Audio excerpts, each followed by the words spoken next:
try natin pag-usapan ng pair mga kois. Okay, so syempre, business is business mga kois. Isipin natin pag halimbawa may nagtayo ng business, halos ipamigay na nila lahat ng serbisyo mga kois no? Para lang makilala yung pangalan nila, makilala yung business nila, para lumagas yung business nila syempre. Isa yun sa mga strategy nila. Ganun din dito mga kois sa mga delivery platform. May mga strategy din sila na sinusunod. Di naman pwedeng wala. Di naman pwedeng sabak sila dyan na wala silang plano, di ba? Okay, so yun, syempre, dun sa mga batikan na rider, yun sa mga dating rider pa talaga, syempre nakaramdam talaga sila mga kois sa mga pair na talagang hindi kapani-paniwala. Pair na parang wow, ganun. Kasi nga, syempre, bagong bukas pa lang yung platform, halos lahat ng delivery charge na sinisingil nila sa customer is binibigay nila sa rider yun, no? Kasi nga, nagpapakilala pa lang sila eh. May isang apps pa nga dati na nag-promo, piso lang piso lang yung babayaran mo sa item mga kois, tapos babayaran mo yung delivery charge. So isa yun sa mga strategy nila. Kaya sa mga panahong yun, mga kasagsagan pa lang ng bagong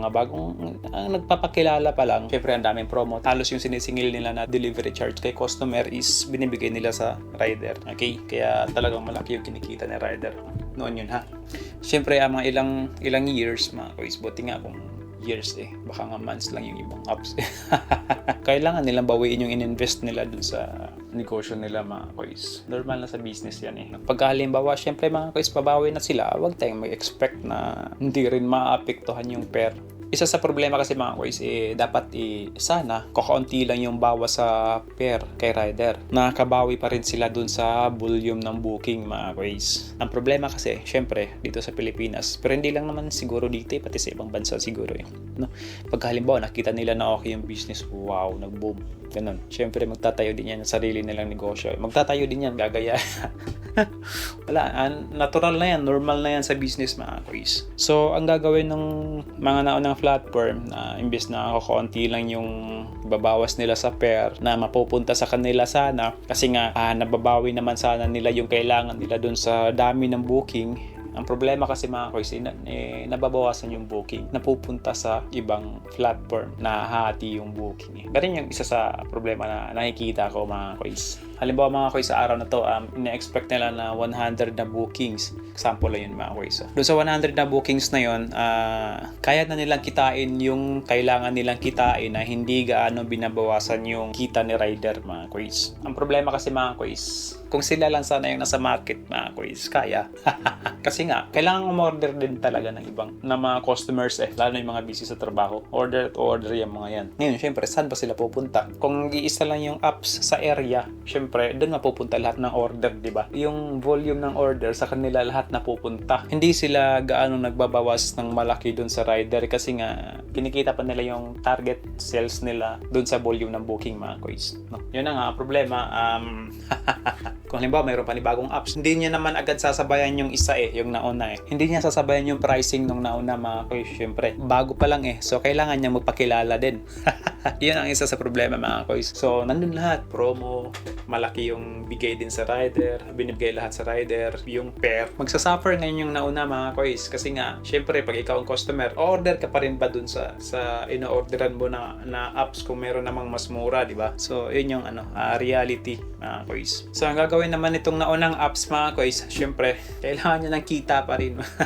Kailangan niya pa rin ng kita, syempre. Sasabayan niya rin yung bagong bukas na apps mga kois sasabayan niya. Kung gaano kababa yun, bababaan niya rin. Tapos, syempre, yung losses niya mga kois, unti-unti niya babawiin yan. Hindi naman pwedeng hindi. Kasi, ikaw ba, magninegosyo ka ba ng palugi, di ba? So, yun yung isa sa mga kailangan nating maunawaan bago pasukin yung ganitong klaseng trabaho. No? Syempre hindi nila itutudo yung hindi nila itutudo ng baba yung price dun sa foods kasi yun yung SRP na binabayaran nila dun talaga sa merchant din. Kaya nangyayari mga kois, naging kawawa rider. Dun talaga bagsak talaga. Dun nila nababawi. Saan pa ba? Kaya yun, pansin nyo ngayon mga kois, yung pair ngayon, wala na talaga. Okay? So, yun yung isa sa mahirap. Okay, so halimbawa kung na-re-regulate lang sana yung mga platform na to mga kois, no? Hindi sana magsasuffer yung mga rider Kaya ng mga kois, di ba? Example na lang yung mga bus. Syempre, pamasahe mo lang Cavite hanggang Baclaran, Pitex, ganun. Naka-fix na yan Kung halimbawa mayroong papasok na panibagong bus company, hindi siya pwedeng magbaba ng pamasahe para mas marami yung sumakay sa bus niya. Hindi, bawal kasi yung yata yung ganun eh. 'Di ba? So, nare-regulate yung mga cruise, na-maintain ba, hindi magsasuffer yung pasahero, hindi rin magsasuffer yung company, 'di ba? Ganun dapat eh. Kasi dito kasi sa mga platform na to wala eh. Hindi nagsasuffer yung customer, hindi sila nagsasuffer. Si rider yung nagsasuffer eh. Ganun eh. No? Kasi nga babaan eh. Kasi wala nagre-regulate. Okay lang. Nagbaba sila ng fare, okay lang kasi wala namang problema eh. Kaya ang nagsasuffer, rider. Isang beses nga mga cruise may nasundan ako isang matandang rider eh, nung nagtutulak ng motor, kulay orange na platform. So, nagtutulak siya ng motor, marami siyang karga. Tinanong ko kung ano yung nangyari, hindi na daw umandar yung motor. Hindi siya huminto mga Chris eh. Nag-uusap kami, tuloy-tuloy yung tulak niya eh. Tinanong ko kung saan, sabi niya, malapit na lang naman daw. 6 kilometers away na lang daw. 6 kilometers away mga Chris. Tapos nagtutulak ng motor, pinilit ko talaga siyang huminto. Kasi hirap din ako sanay magtulak mga guys eh. Tapos nung huminto na siya, naubusan pala siya ng gasolina mga guys. Problema kasi mga guys, walang dalang pera eh. Ayaw niya lang sabihin mga guys. Siyempre ikaw, kung alam mo na kukunti na lang yung gas mo, kung may pera ka, mapapagas ka talaga, di ba? So yun, bumili ako ng gasolina mga guys. Nung naisalin na umandar na mga guys. Tapos yun na nga, kukunin niya address ko, kukunin niya number ko kasi babayaran niya daw. So yun, ibig sabihin nga mga guys, wala talaga siyang dalang pera mga guys. Yung kikitain niya dun sa booking na yun pa lang yung magiging pera niya talaga. Matanda na mga guys eh. So wala rin tayong magagawa mga guys. Wala din naman talagang ibang mapapasukan na maayos-ayos. Nagsasacrifice talaga sila eh, kailangan kumita eh. Ayun yung isa sa mga nakikita ko na nagte-take advantage yung mga apps ba doon sa mga rider na wala nang ibang choice kundi bumiyahe, walang ibang mapapasukan kasi madali lang naman talaga pumasok sa kanila sa mga delivery riding apps eh. So yun yung isa sa mga magte-take advantage yung mga ibang platform. Kasi nga, yung ibang rider, wala ibang mapasukan. May mapapasukan man, mas malaki pa rin yung posibleng kitain nila sa pagiging delivery rider kahit mababa yung fare. Kaya mas pipiliin pa rin nilang bumiyahe. No? Kaya, ang mangyayari, kikita pa rin talaga si apps. Yung ibang rider na full-time, kawawa din, naaapektuhan din kasi talaga eh. Wala talaga. Ganun talaga eh. Walang nagre-regulate eh. Yun ang problema kasi talaga dyan. Okay, so yun lang muna for now mga boys. Comment down below mga boys.